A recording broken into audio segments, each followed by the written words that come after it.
few of the N scale models that I've scratch built. Okay, this here building is made from plaster, and have a little stairway on the side, and a few roof details that I add. These little things came from stuff I used to get at work. This building over here, and let me turn this around. These walls are actually plaster. Okay, and I just carved the plaster with a like the end of an X-Acto knife or whatever. I even made a mold of a plaster wall, just a plain old plaster wall, and you know, I just printed, or did a casting and carved it. You know, I could put windows in anywhere, carve them in anywhere I wanted to, added a door and stuff like that. Okay. This here also is an N scale model. And I want to mention George Sellios, who you probably know if you're familiar with the Franklin South Manchester Railroad. Some of these buildings, I got the ideas from seeing buildings on his layout in a book that he had. I built them in N scale, and again, these are they have roof details on them, which he was very good at doing. And I think this even said "I'm thirsty and hot" or something like that. It's probably one of the buildings, you know, you see on his layout if you visit it, or you know, the back of it, of course, you know, didn't get modeled because you're not going to see that. And I usually don't model anything that you don't see. This is another George Sellios model. I just happened to see it in a book or a picture. It's a garage that he had modeled. And I think it said something about downtown garage or something like that. So it's made of strip wood, and well, here's some of the wood like in the back. And again, you don't see it, so I didn't really model it. But a number of inspiring ideas came from George Sellios' book. Okay, this one here, I think also might have came from his land. These were done years ago, and I like the idea when he had this fire escape or whatever over on the side of the building, and so I built like a model of that. It's also N scale. Didn't get any roof details on that, but I like the way that he used to have signs and pictures and stuff on the sides of the buildings and stuff.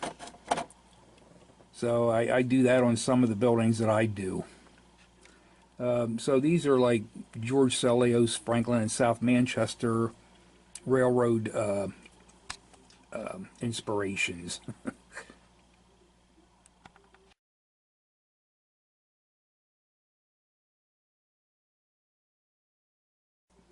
This last building I want to show you for right now is actually it's not HO and it's not N, it's in between. And this building sat on a hill at the CNS Model Railroad. And it sat in the background. Maybe it was a foot or two behind the HO scale buildings. So it represents distance. And to model distance or force perspective or whatever, I usually make buildings that are a little bit smaller than HO, but a little bit bigger than N. And this is probably one of the few buildings that I did like that. The windows, of course, are scratch built. So how did I do that and do all? I did the cross pieces on the windows. Let me see if I can zoom in on a window here. The cross pieces are on the inside of the glass. The up and down vertical pieces are on the outside of the glass. So that's how, you know, from a distance, it's going to look like, you know, the farther backyard just looks like a regular window. And again, these are buildings that are built not right up front, but they're back farther on the layout, behind the HO scale buildings, if that's your scale that you use in the front. But it's an in-between scale, did a CAD drawing for it, scratch built it to size, and used it on the layout, and it sits on a hill. As you can see, it's sort of cocked. It would sit up on the hill like this.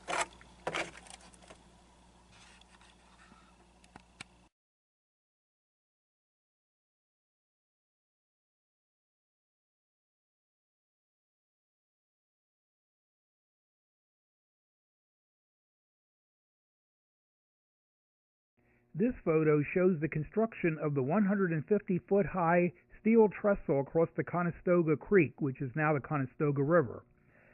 The lower concrete piers will carry the Columbia and Port Deposit Railroad. This photo shows the construction of the trestle from a higher vantage point. This photo shows a train crossing the finished double trestle or double track trestle. This train would be headed toward Philadelphia. The train in this photo is heading toward Columbia on the Columbia and Port Deposit Railroad. Today, that railroad is just called the Port Road. My N-scale model is made from styrene. I cut strips of styrene and used the CAD drawing as a guide for placing the various cross pieces and such, and the gusset plates. The girders are also made from styrene and styrene strips. The varying heights of the bridge towers were put on pink styrofoam, and the bridge was painted black. The piers were made from plaster of Paris castings and were installed. A section of the N-scale track was laid on the bridge, as this was part of the plans of an N-scale layout that I was going to put in my apartment. This photo shows where the bridge was placed on my layout back when I had the layout yet in the apartment before I dismantled it. Sadly, I never completed the layout. It took up too much space and I sort of dismantled it. It hasn't been built for a while and it was just sitting around. The bridge, along with other buildings that I had on the layout that are N-scale, found a new home as background buildings on the C&S Model Railroad. These buildings and bridge have since been removed from there.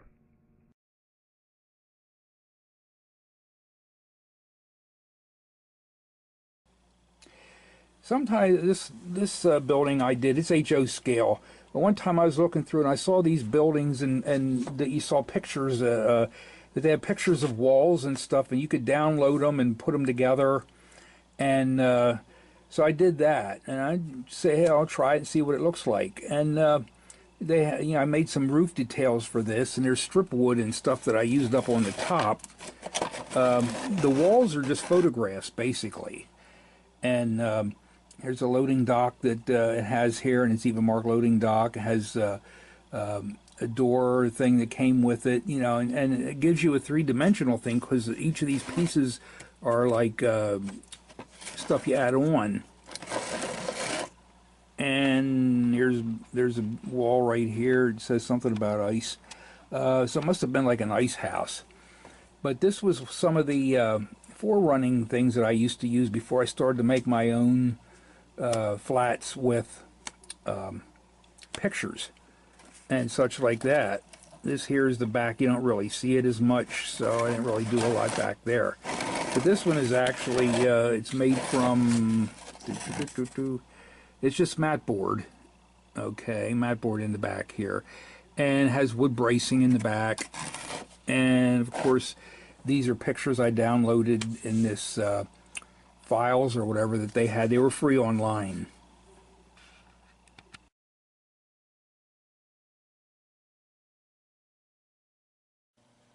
This here is in my living room at my apartment, and I have various shelves of scale models, buildings that I've built and stuff.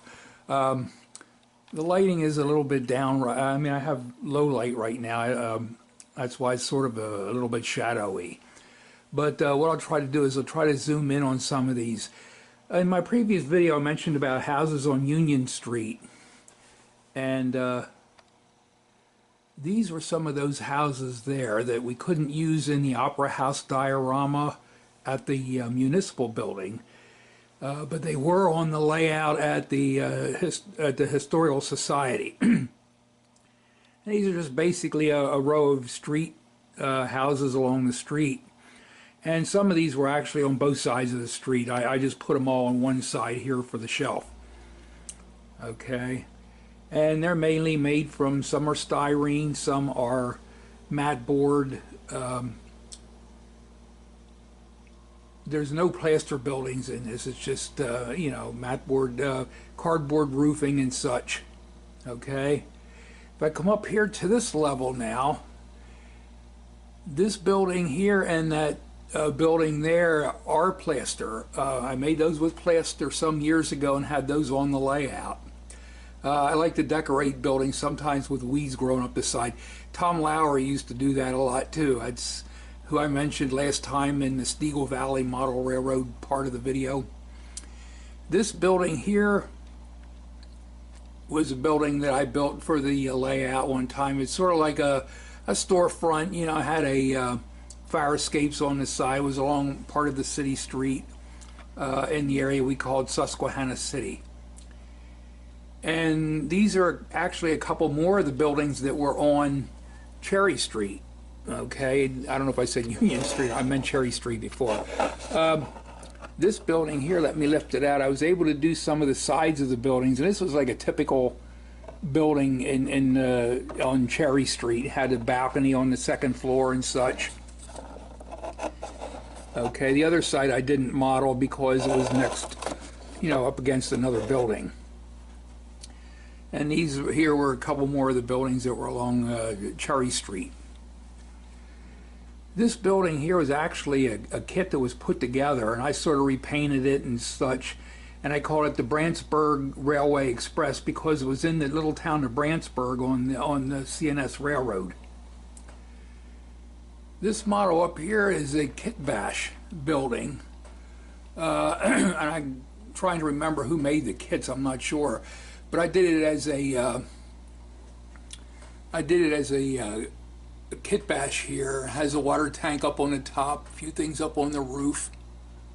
Okay. Again, it has some of the weeds and stuff growing up the front. It had a fire escape that came with it, and I put that on. This next building is a scratch-built building made from wood and mat board, cardboard. Okay, and it was on the original layout too. This next piece here is, let me bring this one down. We had a little area on the layout called Hinckley, and this was a storefront. It's a kit that I actually bought and put together. Had a little dog here going to the, doing its business by the fire hydrant. And in the backyard, I did some scenes back here, like a little mini dioramas. There's two people in the backyard, and over here there's a swing set, that kind of thing. And I did those. Okay. Coming back up here, this bridge here, by the way, I saw on George Celios's layout, I think. He had something like this, and this I built as plaster. I used it as a signal bridge that was over tracks at the time. And this building here was a separate building that I scratch built. Up here, this little building here was something else that I sort of put together. It's probably not even finished, really. Probably could be part of a building. The Susquehanna Glass Factory up here. It was an actual business in Columbia. And used to have a store there, and it was located in an alley we called Avenue H.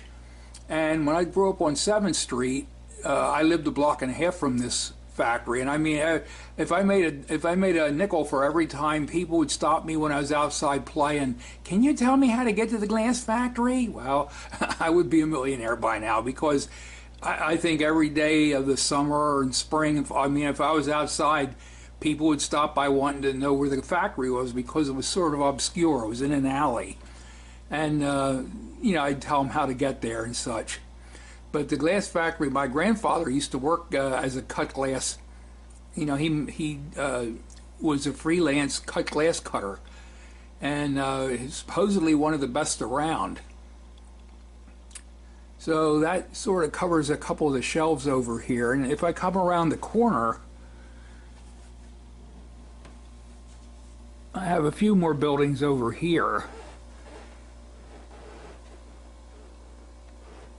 And these were just sort of city buildings that were, this is actually a kit here on the end. This one here was scratch built. You know, I put a sign on it. Scratch built these, well, they didn't scratch build. I put these Fariscapes on there. I think they might have come from Tichy. See if I can come around here a little bit better. Maybe I can throw a little bit of light onto the situation here to help see it better, because I have these on shelves and there's too many of them to move. Okay.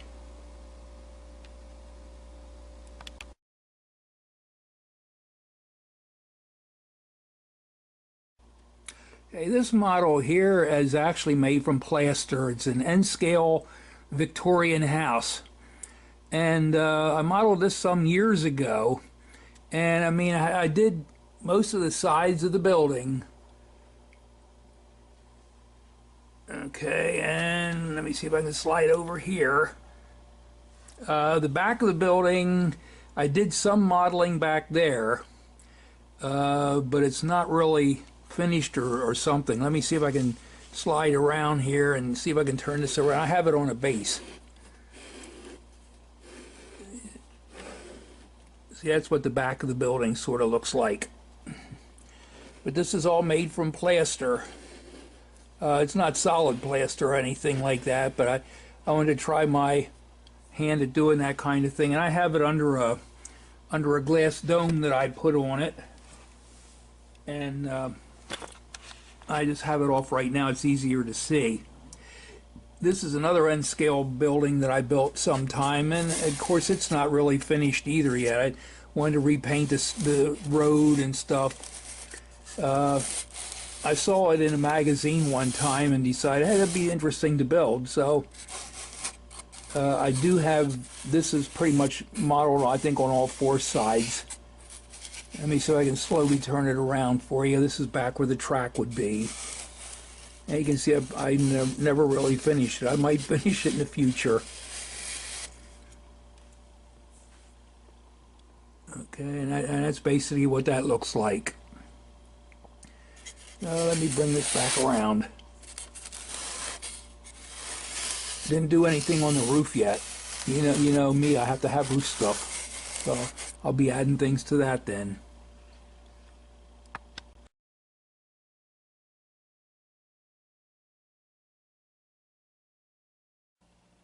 Hi, this is a current model diorama that I'm working on. Okay, it's not HO scale, it's not N scale, it's sort of in between.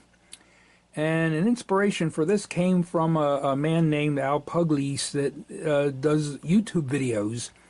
And he goes around to visit various people's layouts. And he went to one guy's layout. And this type of a model, it's not exactly the same as what was on this man's layout.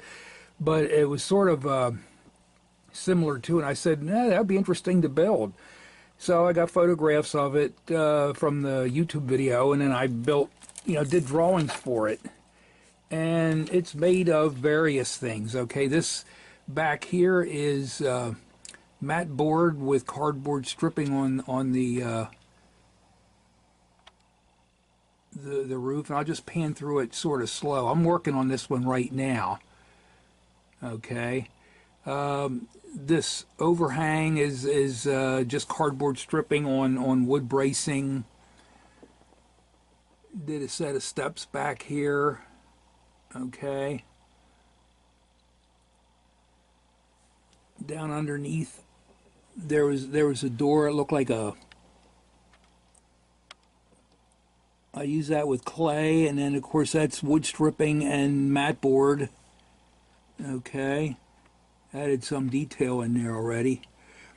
These windows were made with wire. It's really small wire. Okay, I just painted it white and glued it to the back. Let me see if I can grab a piece here quick. Yeah. See, it just comes on. I have it on a roll. I have it on a roll here, but it's just wire, and yeah, I go in there and cut some out, and it sort of makes a window. I just paint it white, and that's the same with the building in the back. This building over here I made from, I cast plaster, a number of plaster walls and such, and this here is a building that I made out of mat board and wood and cardboard stripping. I did the steps, did some fencing here, and I can zoom in on here. There's a little bit of what I use sisal and all to make like weeds and stuff outside.